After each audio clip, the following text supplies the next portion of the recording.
तर मराठा आरक्षणासंदर्भात निघालेल्या GR नंतर अजूनही त्याचं राजकारण सुरू आहे। त्या संदर्भातल्या टॉप 9 बातम्या पाहूया।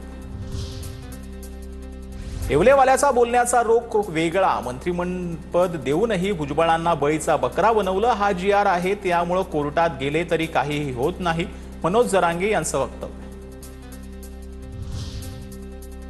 ओबीसी हा भाजपचा DNA असं भाजपचे नेते म्हणतात, मग ओबीसी आरक्षणाला धक्का लावायचा की नाही हे भाजपनंच ठरवावं, मंत्री छगन भुजबळांकडून स्पष्ट।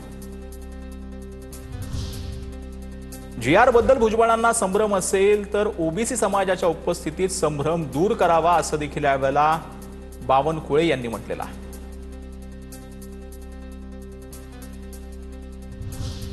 मागण्या करणारे आणि मागण्या मंजूर करणारे दोन्ही गट समाधानी असतील तर त्यात तिसऱ्या व्यक्तीनं लुडबुड करू नये, मुख्यमंत्री फडणवीसांचा संयम वाखाणण्याजोगा, खासदार संजय राऊतांकडून पुन्हा एकदा फडणवीसांचं कौतुक।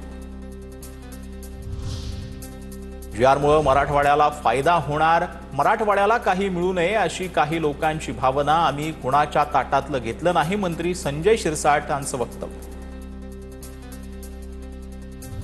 पोलिसांनी परवानगी नाकारल्यानंतरही बारामतीत लक्ष्मण हाकेंचा मोर्चा, मुख्यमंत्र्यांनी आम्हाला GRचा अर्थ समजावून सांगावा, मराठ्यांना टप्प्याटप्प्यानं ओबीसीत घुसवणार का, लक्ष्मण हाकेंचा सवाल।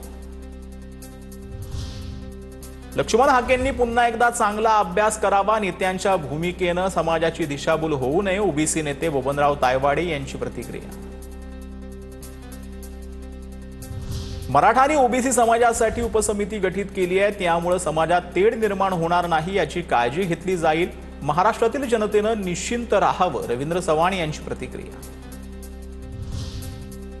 GR मध्ये 1921 आणि 1931च्या हैदराबाद गॅजेटचा उल्लेख, 1881 आणि 1901च्या हैदराबाद गॅजेटचाही उल्लेख करण्यात यावा, जरांगेंची विखेंकडे मागणी, तर GR मध्ये दुरुस्ती करता येईल, राधाकृष्ण विखे पाटील यांची प्रतिक्रिया।